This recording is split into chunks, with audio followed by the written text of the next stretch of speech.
Hello, everybody. This is me, and I'm hosting the show again. I'm writing this script just hours after I wrote the Warner Brothers Games episode, and also I'm filming these lines right after I did the lines for the Warner Brothers Games episode. Because I was revisiting these bumpers when I found out I should actually make an episode on them because I really want you guys to discover them if you haven't already. This is really good episode material, I promise. In today's episode, we're going to get back to the pilot episode's roots and look at the logos of another defunct cinema chain, General Cinema. They were formed in 1935 by Philip Smith as a drive-in theater and didn't get much success until the start of World War II when newsreels got popular. The chain was then handed to Richard A. Smith after the war was over, and in the 1960s they ventured into other businesses, owning radio stations, department stores, and more. I never expected a cinema chain to own, radio stations. In the 1970s, they merged with Lord Lou Grade's Associated Television and formed Associated General Films. All went swimmingly until the company filed for Chapter 11 bankruptcy in 2000 and Chapter 7 bankruptcy in October 2001.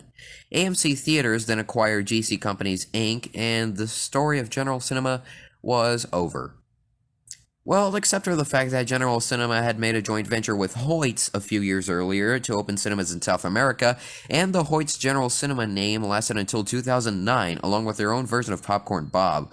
That mascot even lasted a bit longer before getting phased out. Lots of air. Lots of air needed. Yeah, lots of air needed. Needed to, say all of that. They've had quite the list of bumpers during their lifetime, and since they have different, teasing abilities, like coming attractions, also showing, and feature presentation, I'll play them all at once, and then I'll analyze them. As we did with Warner Village, I will not be counting any policy trailers. That means that I'll be cutting the Space Candy and the 2 Candy Band trailers and just show their feature presentation bumpers.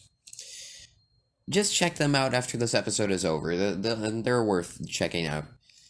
Let's go! Our first bumper came out in 1967 and lasted a whopping 17 years without being changed. Mostly. Roll film!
Well, a simpler start, but since this was the 60s, it looks cool enough. I honestly think the Kaleidoscope version is the best one, cause it's groovy, dude. The music has that classic little General Cinema jingle that you will hear other times during these bumpers, and the music it's...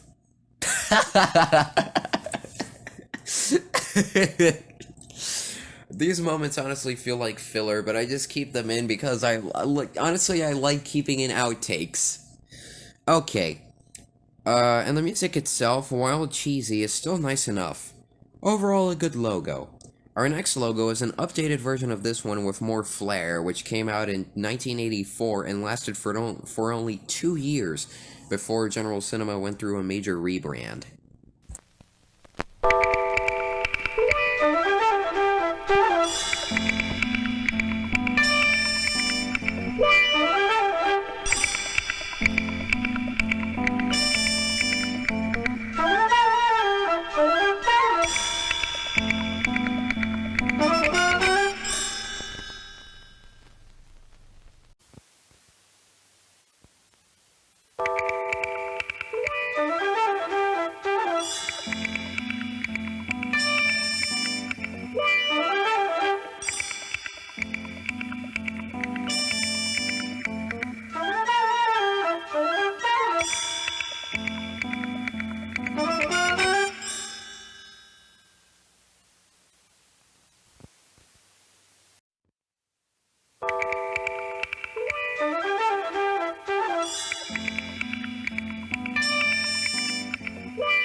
Man, this logo makes the previous one look like it was made 10 years earlier than it actually did.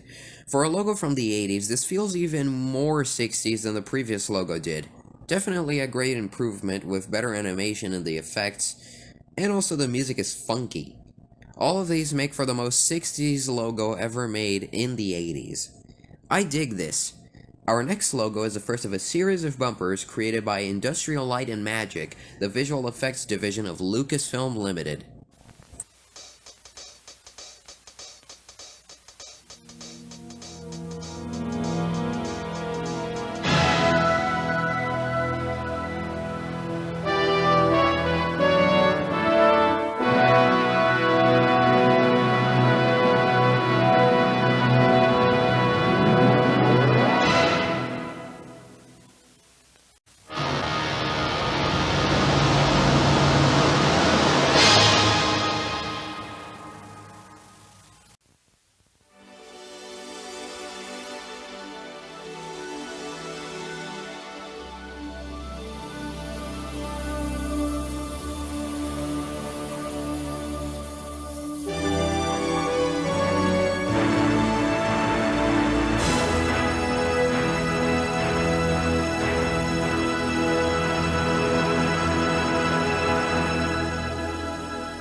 Alrighty, now we're talking about some great stuff. I like how the coming attractions variant includes a nod to the 1964 bumper at the beginning, only to fool you and shove a brand new one on your face. And boy, I wonder if unsuspecting viewers were caught by surprise when they saw this. It must have been a big surprise. The feature presentation item was also simplistic but still really well done with beautiful time-lapse footage of the clouds. According to the CLG Wiki, the footage was filmed in Hawaii and took 6 days just to get right, which begs the question, why did it take so long to film clouds? Possibly weather issues. The new theme they play is also really cool and recognizable, definitely sets the mood of being in an exciting cinema environment better than the jazzy theme of the first logo and the funky one of the second. Another thing I wanted to point out about this is that the trailer that always came before the feature presentation bumper, titled Space Candy, had its own little contest during the time it came out, in which moviegoers had to count the number of candies that appear floating in space in the bumper. You should definitely check the Space Candy bumper after this episode, and also the Candy Band ones. Overall, a pretty great bunch of bumpers. ILM definitely did a good job with these. They would also work on the next bumper, which would be the debut of the group of characters which GCC created in collaboration with Lucasfilm themselves. Hit it!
Well, definitely an improvement on the last logo in terms of animation, but this set isn't really as memorable or as impactful as the last one. I mean, sure, the music is pretty nice and the animation and concept is cool, but I feel like this doesn't really match the last set's greatness.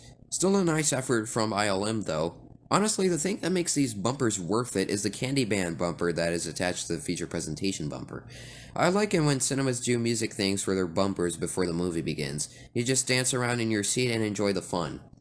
Even though the CGI was pretty cheesy. Now our next one is a penultimate set of bumpers, and also the last collaboration with Industrial Light and Magic.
Okay, let's just start with the coming attractions bumper. That bumper in specific is really cute when we see Popcorn Bob and Pepsi Sue. Yes, that's the name of the characters. I'm pretty sure you didn't know they had names. Interacting a bit before the trailers as the happy couple they are, and I really like that. I find it cute. But the real crown jewel of this set is the feature presentation bumper, which unlike the last two logos is directly linked into the policy trailer, like one transitions into the other. Not only is that a nice touch, but my goodness, is this beautiful! Everything comes together beautifully, from the skyline to the moving symphony that is the music. It fits perfectly and would be a great romantic love flying theme. Like, it definitely fits with the whole thing of the camera floating across the skyline and stuff. It sounds romantic and, well, airtime, I guess. The ending is great as well, with the triumphant reveal of the GCC logo inside the circle. The only thing I have with the music, though, is the da-da-da part when their feature presentation text appears. The extra hits in the clarinet note were kind of unnecessary, but honestly, I don't even care. The feature presentation bumper is the best one on this entire list, and it would make the previous one jealous. Now on to the next one, which signifies the end of an era of American cinema, the last ever bumper from General Cinema. But hey, here's a visit from an old friend, Cinema Concepts. Yep, they were the ones that made this trailer. As far as I know, this was their only collaboration with General Cinema. Here goes something.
Okay, I know this sorta counts as a policy trailer, but it doesn't have a specific feature presentation item at the end of it, so I'm just featuring it here.